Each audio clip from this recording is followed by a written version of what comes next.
Have you ever been gripped by an urge, a thought you just couldn't ignore, an itch you couldn't stop yourself from scratching? Have you ever been lost in a dancing craze? If so, you're not alone. As many as 400 people were doing the exact same thing.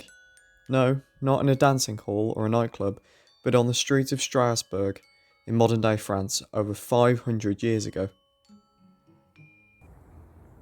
So the date, the 14th of July 1518, or so some would say. And the woman, there's always a woman in every good story, Freya Troffea. She took to the streets of Strasbourg and began dancing, moving her arms and legs to a beat that, as far as we can tell, nobody else could hear. And she didn't stop. She danced day after day after day. On the third day, she danced so much that her limbs were sore and became blooded. The people of Strasbourg stopped to witness this really strange spectacle that was happening. Demons had possessed the body, they exclaimed. Spirits wouldn't let her body lay still, they shouted from the rooftops. After several days, they forcibly took her to the Vosges mountains in order to try and cure her affliction. For that affliction, they believed, may even come from the heavens above.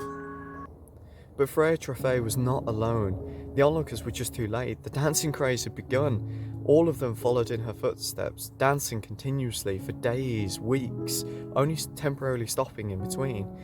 One report puts it in mid-August around 100 people were dancing. One chronicler even goes as far to say it's 400 people, and they were dying. The strain that continuously dancing were putting on their bodies were just breaking them down. One report at most puts it as many as 15 people were dying per day. The dancing plague of 1518, or at the time what was known as the St. Vitus disease, was widely known. This was because of the many municipal orders, sermons and chronicles created. Local officials initially thought the way to cure this affliction was for the dancers to dance themselves out, quite literally. For this they brought in musicians and even constructed a stage. When it became clear that this didn't work, they banned music and told people to stay away from the dancers in case it was contagious. They turned to religious means and sent the victims to the St. Vitus shrine, the saint being the patron of dancers and entertainers, in the hope of a cure. Here they performed rituals like walking around a wooden figure of the saint wearing red shoes that symbolised the saint's burning feet. And, just like that, by around September, the epidemic had mysteriously subsided as quickly as it had started. But was this an isolated incident? Was Freya Troffea possessed by a demon that later entrapped the rest of the public of Strasbourg? Well, no. There are countless reports over history of similar instances, similar dancing crazes happening. Take this example, for instance. In the 11th century, in a place called Kolbig, Saxony, in what is now modern-day Germany, there are reports of several people dancing in a graveyard. Weird, I know, but that's what the reports say. An affronted priest at the time actually confronted these people and cursed them to dance for the rest of the year. Very mythical and strange, but it's entirely uncertain whether this example is pure fabrication or there is actually some truth to it. In the mid-1200s, there are reports of at least 200 people dancing on a bridge over the Mosel River in Maastricht in modern-day Holland. They danced for so long and for so hard that they actually caused the bridge to collapse, and they all drowned. Another example can be found in a monastic record by Abbot Trophimus.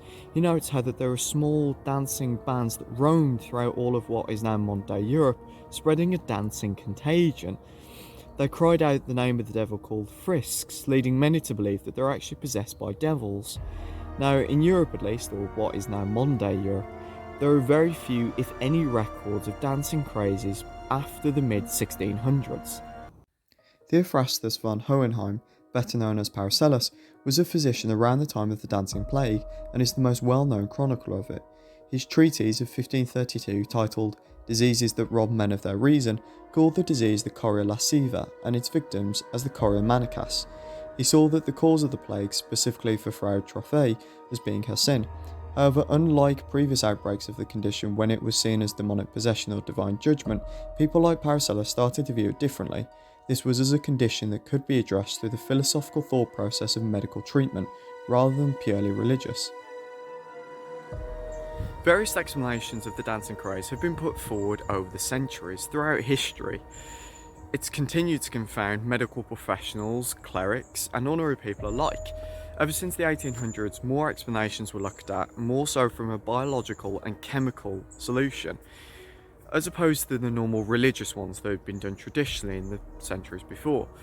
Now, one example of this is a mould, actually, something that's called ergot.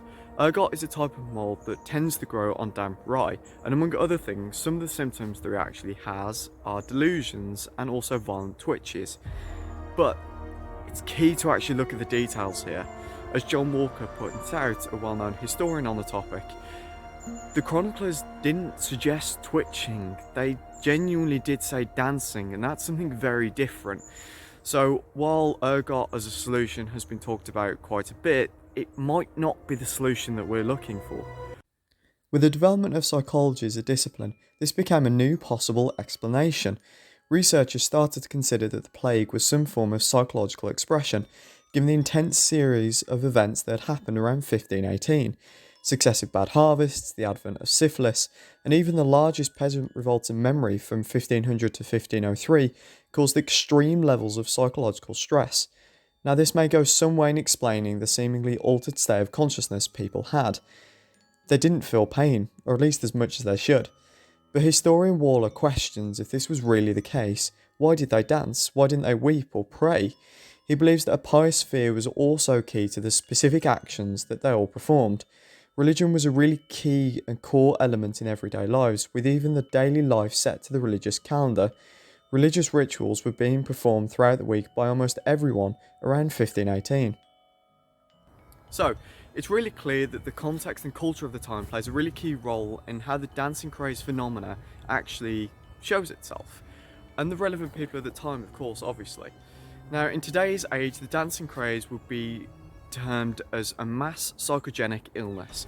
Now, it's a technical term, and like all technical terms, it makes largely no sense, but the actual definition of it is a collective occurrence in two or more people of physical symptoms and their beliefs, causing a reaction that has no real biological explanation to it.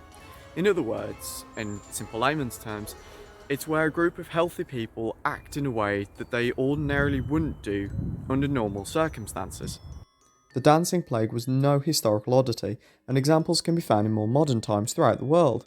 In the Free State province of South Africa in 2000, 1,430 learners in 2 different schools started itching for no reason.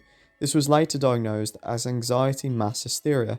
Again, in modern-day Tanzania, 1963, 95 mission schoolgirls started laughing on average for a week, with some breaks in between. This later earned it the name of the laughing epidemic of 1963. No biological reason presented itself, and when adults caught it, evidence showed that no educated or literate adults became victims. This suggests that superstition and illogical beliefs might actually play a role in these types of events. Further developments in medicine has led to the diagnosis of conversion disorder. This is where you have a neurological disorder, but there's no biological explanation. Little research has been done on it, but it is clear that this phenomena is an ever-growing field. Now, as always, history has many interpretations, so it should be really avoided that you actually look at it as an evolution of thinking, from what is the wrong answer to the right answer over time. Quite often, actually, it's a combination of all of these different answers together that provides the closest solution that's possible. And this is because it's history. History's already happened. Nobody today that's alive has actually lived through those periods, so you have to try and piece together different parts of it. Documents, historical accounts, objects, artifacts, and everything like that. But it's quite clear that looking through all of this stuff, that the dancing craze, the solution to it, the reason why it all happened, is a combination of cultural context, psychological distress, and then also religious sentiment that melded together into one to actually cause Freya Trofei and the people of Strasbourg to dance beyond their wildest dreams. Now, just make sure that you don't get these feelings, and if you do, do something about it, because